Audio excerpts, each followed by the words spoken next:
Ya, selamat pagi, Mas Afan. Berikut adalah video singkat tutorial untuk menanggulangi eh, jenis kumbang bubuk kayu kering. Ya, orang masih bilang itu mungkin adalah sejenis rayap, cuman sebetulnya adalah kumbang bubuk kayu kering ya, atau biasanya disebut powder post tito ya, seperti itu.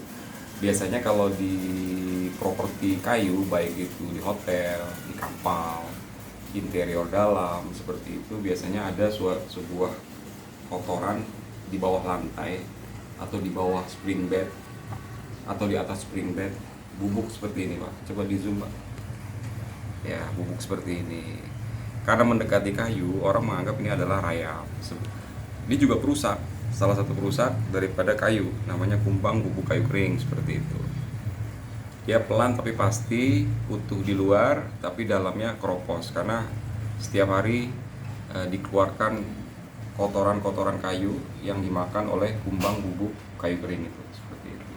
Jadi kalau dipastikan di furniture, di kasur, atas spring bed, di kapal itu suka ada kotoran seperti ini, dipastikan properti di atasnya atau properti di sampingnya itu ada serangan kumbang bubuk kayu kering. Ya, nanti saya akan tayangkan untuk cara penyuntikan sederhana untuk mengatasi kumbang bubuk kayu kering dengan menggunakan yang pertama insektisida atau termitisida yang Mas sudah beli, namanya Agenda. Ini hanya sampel saja. Nanti kita juga menggunakan alat suntiknya sederhana, menggunakan alat suntikan. Kita gunakan yang besar supaya lebih cepat ya, tidak banyak refill. Dan ya, terakhir adalah suntikannya. Kalau ini adalah gelas ukur hanya untuk pada saat penakaran termitisidanya ke dalam per 1 liter air. Jadi siapkan wadah 1 liter air guna untuk merefill ya. Kalau sudah ketemu nanti lubang suntikannya, pasti akan terus merefill di setiap lubang di mana kumbang bubuk kayu kering ini mengeluarkan kotorannya, seperti itu. Ya, action. Sebelum penyuntikan, kita akan melarutkan termitisida ini ke dalam air ya, karena gimana pun juga insektisida rayap tetap menggunakan bahan pelarut air seperti itu. 10%-nya atau 1%-nya adalah termitisida, 99%-nya adalah air. Nah kebetulan kalau untuk Agenda, kalau di labelnya itu biasanya 1 liter airnya membutuhkan sekitar 12 mili ya, 12 mili untuk 1 liter air, seperti itu.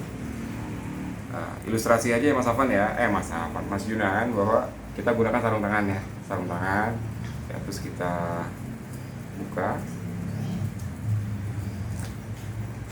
ya, kita buka wadahnya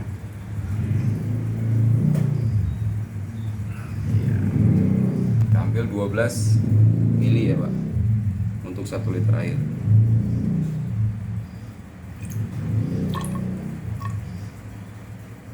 Oke, sekitar 12 mili ya. Terus kita tuangkan ke air. Nah, larutan akan beremulsi menjadi berwarna putih seperti susu. Bisa diaduk.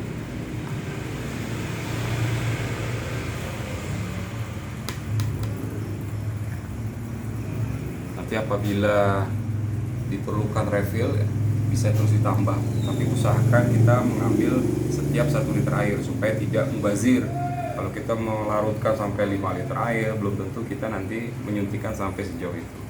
Nah, alat untuk menyuntikkan ke lubang keluarnya kotoran kumbang bubuk kayu kering, kita menggunakan suntikan ya, seperti itu. Namun untuk menyedot larutan tidak harus menggunakan jarumnya dulu, kita lepas ya, kita sedot ya.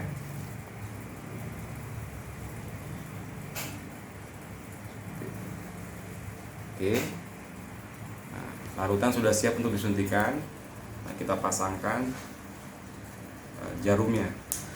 Usahakan yang kencang, karena apabila nanti larutan berbalik, dia tidak lepas seperti itu. karena penetrasinya nanti cukup agak keras, karena di kayu itu biarpun ada lubangnya tetap membutuhkan penekanan atau penetrasi yang cukup sabar ya. Kan di dalam rongga lubang kumbang bubuk kayu kering terdapat pori-pori seperti layaknya sarang semut seperti itu. Jadi tidak bisa seperti kita menyuntikkan ke dalam sebuah spons atau sebuah daging atau apapun, tapi tetap ada penetrasi yang sedikit melambat seperti itu. Oke, alat siap digunakan. Saya nggak usah kelihatan banget, Pak. Action.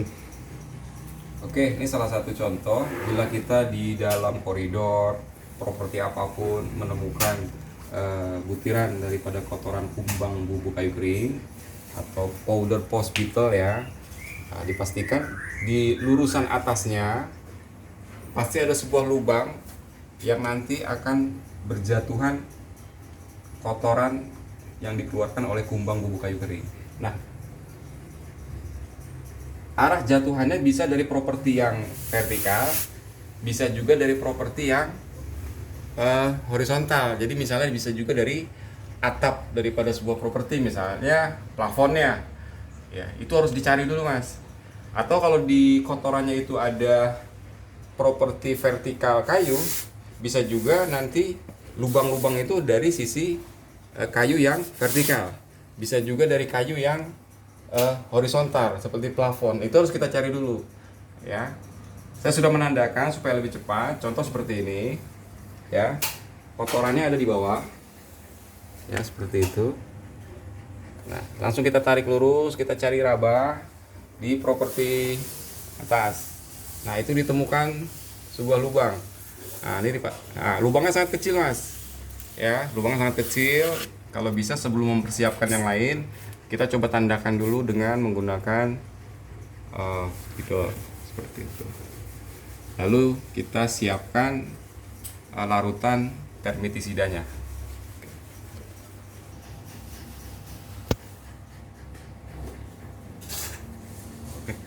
Oke, kembali lagi termitisida larutan termitisida sudah kita siapkan. Kita lanjutkan untuk menyuntikkan larutan ini ke lubang yang tadi sudah kita temukan. Ya, kita kembali ke lubang tadi yang sudah kita tandai ya. Lalu kita masukkan jarum ke dalam lubang pelan-pelan saja. Mungkin dimasukkan sekitar 2 mili sampai setengah senti ya, tergantung daripada kedalaman lubang tersebut ya. Biasanya sih hanya masuk sekitar 2 sampai 3 mili. Nah ya, kita tarik, tekan, tarik, tekan, jangan sampai mentok. Kalau mentok nanti penetrasi untuk termitisidanya sedikit mampet ya. Jadi sedikit dilonggarkan, ditarik ya. Oke. Nah, kita penetrasi pelan-pelan ya, Mas. Seperti ini contohnya. Termitisida pelan-pelan tapi pasti dia masuk. Ini sudah dipastikan nanti dia akan menyebar ke dalam jalur kumbang bubuk kayu kering. Nah, terlampau penuh ya. Kita coba masukkan kembali. Untuk ukuran 60 mili ini banyak loh sebetulnya. Cuman apabila dirasa kurang, dia masih terus terjadi penyerapan, terus bisa kita refill kembali dan dimasukkan kembali.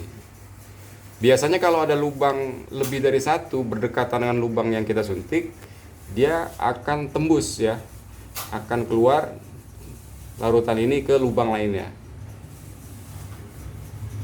Kita sudah menyuntikkan sekitar 40 mili ya. Suaranya juga terdengar sekali aliran airnya.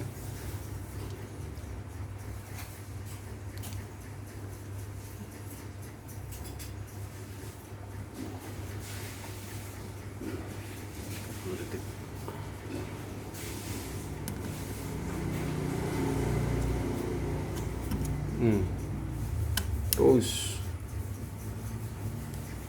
nanti saya juga akan memberikan link video di YouTube untuk bagaimana mengetahui contoh